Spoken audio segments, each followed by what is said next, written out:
के गोपी तुझ पर मर जाएं, परो दिनकर के शब्द पुत्र, परो अर्जुन के शब्द पुत्र, बस इतना मान तू रख लेना, जो सरहद पर टूटी हो उस पायल को भी लिख देना, जो सीमा पर टूटी हो उस पायल को भी लिख देना, लाखों कविता लिख देना तू वसंतीज वैसाखी पर, लाखों कविता लिख देना तू वसंतीज वैसाखी पर, बस एक छंद ही कह देना बहनों की टूटी राखी पर, बस एक छंद ही कह देना बहनों की टूटी राखी पर, लिखते रहना चाहे मेहंदी बिंदिया महावर काजल को, लिखते रहना चाहे मेहंदी बिंदिया महावर काजल को, बस भूल न जाना हेमराज की माँ के सोने आंचल को, बस भूल न जाना हेमराज की माँ के सोने आंचल को। और मैंने वो वीर रस की कलम उठाई तो उसी रात कुशल मेरे सपने में एक सौंदर्य आया, उसने कहा कि तूने भी अंगार उठा लिया, हमारी खूबसूरती को कौन लिखेगा। तो मैंने उसे निराश नहीं किया, मैंने उससे सिर्फ इतना कहा कि तेरी सांसों को आंखों को मैं अपनी जान लिखूंगा।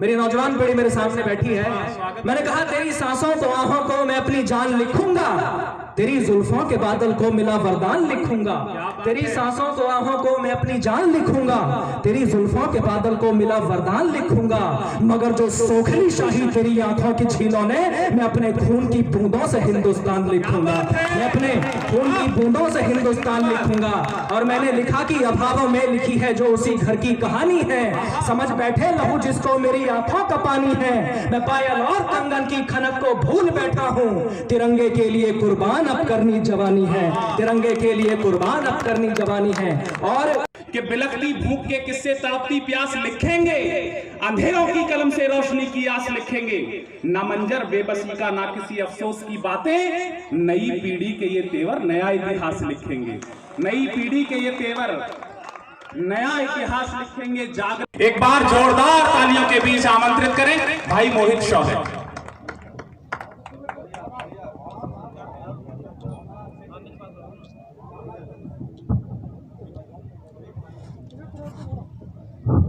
लेकिन ये युवा, ये पीढ़ी कर्जदार भगत सिंह की चीखों का, इसीलिए तो जन जन में इंकलाब जगाने आए हैं।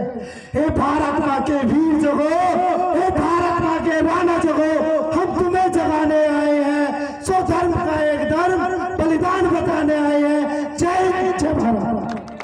छोटा था तो मैं तो इनको ही जानता था, एक मतलब बाजार में से एक आवाज लगती थी, रविंद्र पुंडीर जी बाजार में पहुंच रहे हैं, रविंद्र पुंडीर जी दाना मोहल्ले में आ चुके हैं। तो मैं समझता हूँ कि ये आवाज जो हमारे यहाँ सेंसर पाल जी बैठे हैं, यशपाल लाला जी बैठे हैं और नवीन नेताजी बैठे हैं, अमर सिंह जी बैठे हैं, ये पहचान होगी। ये आवाज थी राजेश जैन जी की और भगत जी की, जो आज हमारे बीच नहीं है, वो हम वहाँ पे संन्यास ले चुके हैं जब से पुंडीर साहब हमारे बीच नहीं रहे। तो मैं छोटा था तो मैं एकदम बाजार में भटक जाता था कि पता नहीं कौन आ रहा है, तो वहां जाकर देखते थे कि सब लोग एक दाढ़ी वाले आदमी के गले में माला डाल रहे हैं और सर पर टोपी। तो मैं देखता था ना कौन है, कैसे है, क्या बात है भाई। तो वहां पर विकास की बात चलती थी, विकास करेंगे, विकास किया है, ये बातें चलती थी।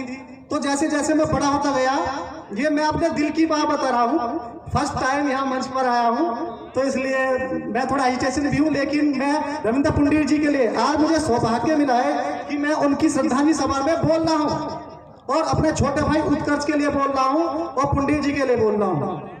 तो फिर जैसे जैसे मुझे पता लगा कि विकास क्या होता है, बुजुर्गों ने मुझे बताया कि विकास, मैं जहां भी देखता था कर कमलों द्वारा, ये हेडलाइन लिखी थी, कर कमलों द्वारा, रविंद्र पुंडीर जी कर कमलों द्वारा। मैं चाहता हूं कि उनका बेटा उन्हीं के पद चिन्हों पर चले और क्षेत्र के विकास के लिए क्षेत्र के दिलों में ऐसा बजाए जैसे रविंद्र पुंडीर बसा करते थे। जय हिंद। बहुत अच्छी बात आपने कही। आज हमारे क्षेत्र की राजधानी सरावा में हो रही श्रद्धांजलि सभा में आज की अध्यक्षता कर रहे हमारे ठाकुर पूरण सिंह जी और आज के हमारे मुख्य अतिथि और वंदनीय हमारे महामंडलेश्वर महोदय और हमारे सभी जो क्षेत्र और कवि आए हैं उन सभी के चरणों में वंदन करते हैं। और जो पूरे क्षेत्र की जनता यहाँ बैठी है मैं उनके चरणों में हाथ जोड़कर नमन आज हमारे श्रद्धेय आदरणीय स्वर्गीय रविंद्र पुंडीर जी, जिनकी कोई मिसाल नहीं है, उनका कोई सानी नहीं रहा। उनके कामों की, जो उन्होंने काम किए, उनकी मरम्मत आज इस क्षेत्र में नहीं, कहीं नहीं हुई, ये सब जानते हैं। ये मेरे कहने की बात नहीं है, सबको पता है। हम उन्हें नमन कर रहे हैं। ऐसा व्यक्ति शायद ही कोई तरह पे आएगा। हम उनके लिए बार बार जहाँ भी उनकी आत्मा है उनको नमन करते हैं। और एक और अध्याय है, मैं एक बात कहकर अपनी बात समाप्त करूँगा कि अपना क्षेत्र बैठे हैं, सम्मानित लोग बैठे हैं, अहंकार की राजनीति का अंत करना है। मैं आपसे निवेदन करता हूं, अहंकार की राजनीति बहुत चरम पर है, उसको उखाड़ने के लिए कार्य करना है आप सभी को। मैं फिर बार बार आपको नमन करता हूं, वंदन करता हूं आपके चरणों में, आपकी चरणों की धूल को मस्तक पर लगाकर नमन करता हूं। महामंडलेश्वर जी को मेरा चरणों में सादर नमन, मंचासीन सभी को मेरा प्रणाम और उपस्थित सभी साथियों को, सभी बंधुओं को मेरा प्रणाम। साथियों, सच बात तो यह है कि मैं रविंद्र पुंडीर के अगर बारे में बोलता रहूं तो 2 दिन तक लगातार बोलूंगा तो शायद कम पड़ेगा, क्योंकि आपने उनका राजनीतिक कार्यकाल देखा है। अगर मुझे कई दिन तक बोलता हूं तो मेरे पास शब्द कम पड़ जाएंगे, लेकिन रविंद्र पुंडीर की जीवनी कम नहीं होगी। साथियों, समय वास्तव में बहुत कम है, इसलिए मैं अपनी श्रद्धांजलि सभा में रविंद्र पुंडीर जी की को सच्चे दिल से श्रद्धांजलि अर्पित करता हूं और उत्कर्ष पुंडीर को अपना आशीर्वाद प्रदान करता हूं। धन्यवाद। आज एक ऐसे महान व्यक्ति की सभा में आप लोग उपस्थित हैं। हम लोगों ने देखे तो नहीं भाई, लेकिन सुना। आज की राजनीति में, उस राजनीति में धरती आसमान का फर्क हो गया। 14 साल के बाद भी यदि किसी व्यक्ति को आप लोग याद कर रहे हैं तो ये उनका अच्छा कर्म और अच्छी शैली का नतीजा है, नहीं तो 5 साल में लोग विधायक एमपीओ को गाड़ी दे लगेगा।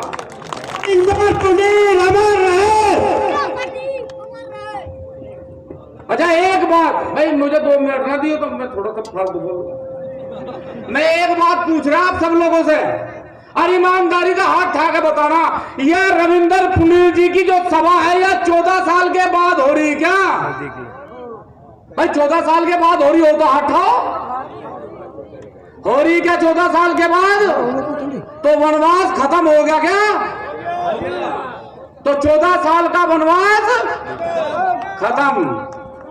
अगर आप दोबारा ये चाहते हो कि अयोध्या बसे, फिर राम का राज हो, फिर राम का राज हो, तो वो तुम्हें सोचना। 24 की एक खासियत है भाई, बहुत बढ़िया। विधानसभा तो 403 है यहां, लेकिन 24 की एक खासियत है, अगर पूरी 403 विधानसभाओं में कोई नेता बनाना जाने तो यह 24 जाने, और कोई नहीं जानता भाई। आपने नहीं देखा कि रविंदर सिंह के नाम के आगे पुंडीर लिख रहा या किसी के नाम के सोम लिख रहा। आप लोगों ने नेता बनाने का काम करा, लेकिन मैं अपने शब्दों में यदि कहूं 24 वालों के लिए यह भी बात कि हो गई है पीर पर्वत सी अब पिघलनी चाहिए। अब हिमालय से कोई गंगा निकलनी चाहिए, और सिर्फ हंगामा खड़ा करना इसकी आदत नहीं। अब ये चाहता है कि 24 की तकदीर बदलनी चाहिए। निर्णय आप लोगों के हाथ में है। आप किसे अच्छा कहे बुरा, हम भाषण नहीं देना चाहते। आप किसे बनाओगे किसे नहीं बनाओगे, हम भाषण नहीं देना चाहते। हम किसी पार्टी के नेता नहीं है कि उत्कर्ष को कह दे कि तू भाई तेरा टिकट पक्का होगा। लेकिन हम एक बात कह रहे, भाई सरदाने वालों, या तो तुमने सभा करी तुम टिकट दुआ दो, अने भाई चरथावल के दरवाजे तेरी खातर खुल रहे, जब तेरा जी करे जब आकर लड़ लिए।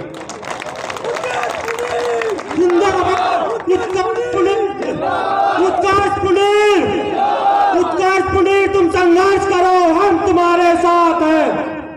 आदरणीय बुजुर्ग और साथियों, कुछ बात अंदर घुट जाग रहे हैं, कुछ बार बाहर निकल जाग रहे हैं।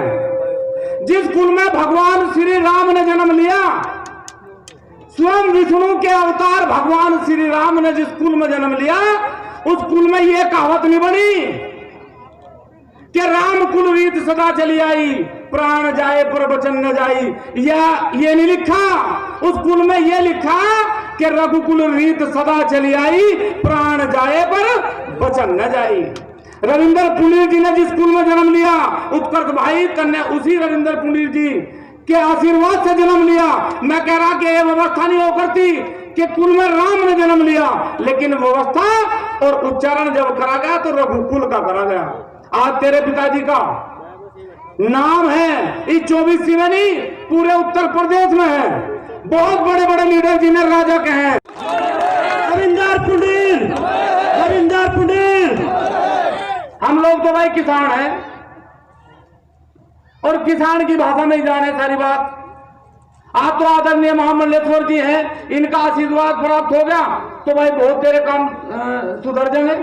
लेकिन 24 वालों भाई अंत में भी कहें, बात घुट घुट करना जियो, थोड़ा सा उभरो भाई, थारी वोट में ताकत है, जिसे चाहोगे उसे बनाओगे। मन थारा जहां है अपने को डिगाइयो ना। हमें पता तुम घुटवे श्रद्धांजलि सभा की है, इससे 4 गुना भीड़ है, फिर टिकट मांगने की भी करनी पड़ेगी या नहीं करनी पड़े। अरे भाई जिस दिन तक हुआ भीड़ करता तो उस दिन टिकट मिल जाएगा। तू किसी का है बंद रहा भाई, बंद तो किसी का नहीं रहा। तो बहुत बहुत आशीर्वाद आप सब लोगों का, बहुत धन्यवाद। इतनी धूप रही लेकिन फिर भी लोग जमे रहे।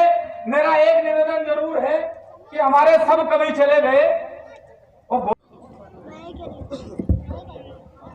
यहाँ पर इस सभा पर, इस श्रद्धांजलि सभा में उपस्थित हमारे परम आदरणीय महामंडलेश्वर जी को मैं नमन करता हूँ। बहुत बहुत आभारी हूँ मैं, आपने अपना कीमती समय निकाला। मैं एक ऐसे महाराज जी के बारे में आपको बताना चाहता हूँ, श्री पूरणदास जी महाराज, जिन्होंने प्रोफेसर रविंद्र पुंडीर जी के देहांत के बाद संन्यास ले लिया। वो कल ही वापस आए और कल मुझसे मिले, कह रहे मैं कल आऊँगा, मुझे मालूम पड़ा कि तुम ऐसे ऐसे विधायक जी के नाम पे एक सभा हो रही है। तो वो आए और उनका आशीर्वाद मिला। मैं इसके लिए बहुत बहुत आभारी हूँ, बहुत बहुत आभारी हूँ आपका। मैं मेरे सामने उपस्थित हर समाज से, चाहे मेरे सैनी समाज से मेरे भाई हों, मेरे बड़े बुजुर्ग हों, और सामने उपस्थित सभी माताएं हों, चाहे हमारे किसी भी समाज से, चाहे गुर्जर समाज से लोग आए हों, चाहे ठाकुर समाज से लोग आए हों, चाहे जाट समाज से आए हों, चाहे किसी भी बिरादरी से आए हों, मैं सभी का बहुत बहुत आभार व्यक्त करता हूं, बहुत बहुत धन्यवाद व्यक्त करता हूं कि आपने जो प्रोफेसर रविंद्र पुंडीर जी ने काम करने का जज्बा दिखाया था कि उन्होंने कभी ना जात देखी, ना पात देखा, ना मजहब देखा, उन्होंने इंसानियत देखी और हमेशा काम किया। तो आप लोगों ने भी 14 साल बाद एक ऐसा जज्बा दिखाया कि आप बहुत दूर दूर से उनको श्रद्धांजलि अर्पित करने आए। आपका मेरा सौभाग्य है कि मैं आपके समक्ष बोलने का मुझे मौका मिला। बहुत बहुत आप सभी का आभार मैं व्यक्त करता हूँ। सलावा की इस भूमि को मैं नमन करता हूँ जो प्रोफेसर रविंद्र पुंडीर जी की कर्म भूमि रही। ये सलावा की भूमि, ये सरना की भूमि मेरे पिता स्वर्गीय श्री रविंद्र पुंडीर जी की कर्म भूमि थी। 1991 में जब पहली बार उन्होंने चुनाव लड़ा, दुर्भाग्यवश वो चुनाव हार गए, लेकिन उन्होंने कई संकल्प अपने मन में ले लिए कि मुझे अगर जनता ने मौका दिया तो मैं क्या क्या करूँगा। वो स्कूटर से घूमते रहे, गली गली फाँकते रहे, जहाँ भी कच्चा रास्ता मिला उन्होंने एक कागज डायरी पेन में लिख लिया कि मुझे मौका मिला तो मैं इसे पक्का करूँगा। जहाँ पानी उफान में आता था, जहाँ लोग पार नहीं कर पाते थे, वहाँ उन्होंने लिख लिया कि मैं यहाँ पुल बनवाऊँगा। और मैं आपसे पूछना चाहता हूँ, क्या वो पूरा हुआ नहीं हुआ? दोनों हाथ उठा के बताओ, क्या वो पूरा हुआ नहीं हुआ? रविंदर पुनीर, रविंदर पुनीर, रविंदर पुनीर। पिछले 20 दिनों से हम गली गली गांव गांव घर घर जाने का हमारा प्रयास रहा। जहां भी गए इतना सम्मान मिला जिसको मैं बता नहीं सकता शब्दों में। सम्मान मिला, 3 वक्त का भोजन मिला, ये मेरे लिए बहुत सौभाग्य की बात है। मैं खुद को बहुत सौभाग्यशाली समझता हूँ। मैं जब भी कभी किसी बड़े व्यक्ति के पास बैठता हूँ, किसी सम्मानित व्यक्ति के पास बैठता हूँ, तो मुझे एक ही चीज़ बताते हैं कि जिस दिन आप क्षेत्र में चले जाओगे उस दिन आपको पता चलेगा कि रविंद्र पुंडीर जी ने क्या कमाया। और पिछले 20 दिनों में मैंने वो देखा कि प्रोफेसर रविंद्र पुंडीर क्या कमाते हुए। हमें लगता है रविंद्र पुंडीर जब हम स्कूल हमारा ख़त्म हुआ, कॉलेज शुरू हुआ, तो बहुत, जब विधायक जी चले गए तो बहुत संघर्ष का जीवन शुरू हुआ। मैं आपको बताऊं, क्योंकि विधायक जी ने कभी पैसा नहीं कमाया। यहाँ पे शायद एक एक व्यक्ति ये जानता होगा उन्होंने जो सम्मान कमाया है, जो उन्होंने कमाया है वो मेरे सामने बैठा है। जब हम कॉलेज गए तो मैं आपको बताऊं, इतना संघर्ष हमने जीवन में किया। दिन के 100 रुपये मिलते थे, उसमें 2 टाइम का खाना भी होता था, उसमें से बचाने पड़ते थे। कि मैं आपको सच बता रहा हूँ, रविंद्र पुंडीर अमर रहे, रविंद्र पुंडीर अमर रहे। मुझे अपने बड़े बुजुर्गों के पीछे से और नौजवान साथियों की आवाज नहीं आ रही है। एक बार जोरदार तालियां। रविंद्र पुंडीर अमर रहे, रविंद्र पुंडीर अमर रहे। हम तुम्हारे साथ हैं, हम तुम्हारे साथ हैं। आज जब सब लोगों को, सभी सम्मानित लोगों को ऐसे ढोल नगाड़ों के साथ आते देखा तो मैं कल्पना नहीं कर सकता था कि मेरे रोंगटे खड़े हो गए। आज ये आपकी ताकत है, ये आपका जज्बा है जो मेरे साथ 20 दिन से साथी रहे। मैं उनको सलाम करता हूँ। आप 20 दिन किसी को अपनी नौकरी छोड़ के मेरे साथ 20 दिन रहे। कभी हो सकता है दिन में खाना लेट हो गया हो, मैं माफ़ी चाहूँगा। कभी हो सकता है घर से फ़ोन आ रहा हो, लेकिन आप तब भी नहीं गए। आपका संघर्ष मैं जीवन भर याद रखूँगा। आज मेरे पास कुछ नहीं है, आप लोगों के सम्मान से, आप लोगों के सहयोग से सब कुछ चल रहा है। आपके सहयोग से सब कुछ चला। मैं हमेशा इसका आभारी रहूँगा, हमेशा मैं इसका आभारी रहूँगा। मैं बता रहा था, जब कॉलेज गए तो बहुत कम चीज़ों में, बहुत कम संसाधनों से काम चलाया। कुरुक्षेत्र में एडमिशन हुआ, कुरुक्षेत्र NIT में 4 बस बदल के जाता था, 3 टेम्पू बदल के जाता था। 1.5 घंटे का रास्ता मैं 6 घंटे में करता था, 6 घंटे में करता था। लेकिन कभी भी संघर्ष से मैंने पीछे मुंह नहीं मोड़ा, क्योंकि मुझे याद था मैं इस दिन का पल 14 वर्षों से इंतजार कर रहा था। जो दिन आज आया है, जो आप लोगों का आशीर्वाद मिल रहा है, मैंने इसका 14 वर्षों इंतजार किया है।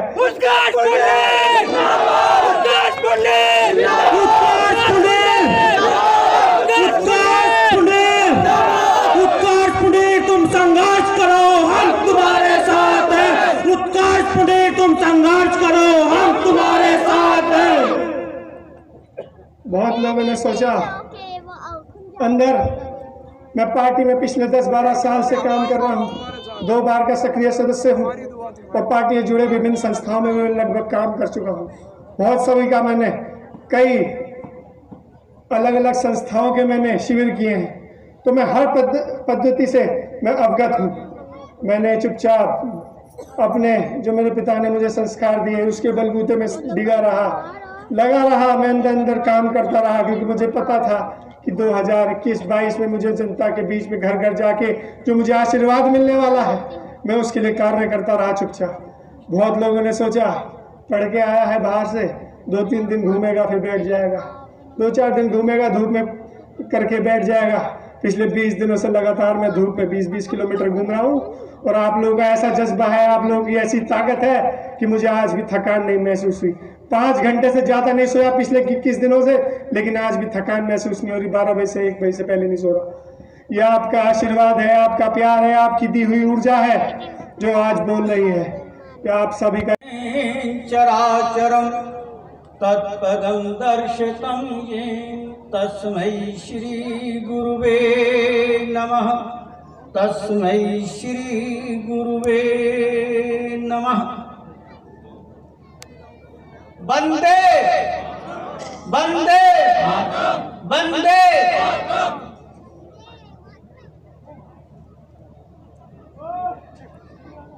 फूल खिले हैं गुलशन गुलशन, दामन अपना अपना। यहां दृश्य को देख करके और उस पुण्य आत्मा के व्यक्तित्व और कृतित्व जिसको हमने भली भांति देखा और उससे पहले भी देखा, जो भी समाज सेवा में आए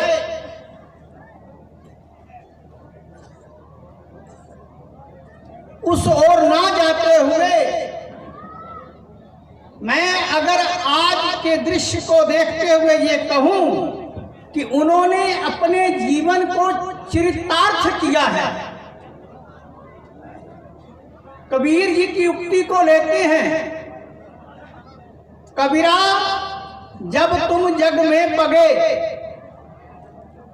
जग हंसा तुम रोए, ऐसी करनी कर चलो, तुम हंसो जग रोए। निस्संदेह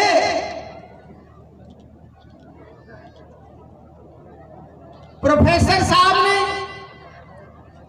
रविंद्र पुंडीर जी ने जीवन में संघर्ष किया है, अपने कर्तव्य से कभी पीछे नहीं हटे। अगर मैं कहूं कि वो एक ऐसा व्यक्तित्व जिनके जीवन में संघर्ष भी झलकता हो और जिसके जीवन में कर्तव्य प्राणता भी हो और समाज के लिए कुछ करने की, जहां तक कि मर मिटने तक की भी इच्छा रखता हो, हर समाज के लिए, सर्व समाज के लिए, कोई ऊंचा नीचा वर्ग किसी भी जाति पाति से उठ करके अगर किसी ने कार्य किया है तो प्रत्यक्ष को प्रमाण की आवश्यकता नहीं। आप पूरे क्षेत्र में देख सकते हो कि रविंद्र पुंडीर जी ने जो रास्ते बनाए वहां पर कौन चल रहा है, जो स्वास्थ्य केंद्रों की स्थापना करवाई वहां पर कौन इलाज करा रहा है, जो उन्होंने योजनाएं बनाई उसकी उपयोगिता को कौन कौन उपयोग कर रहा है। ऐसे ही व्यक्तित्व की आवश्यकता होती है समाज सेवा के लिए। निश्चय ही मैं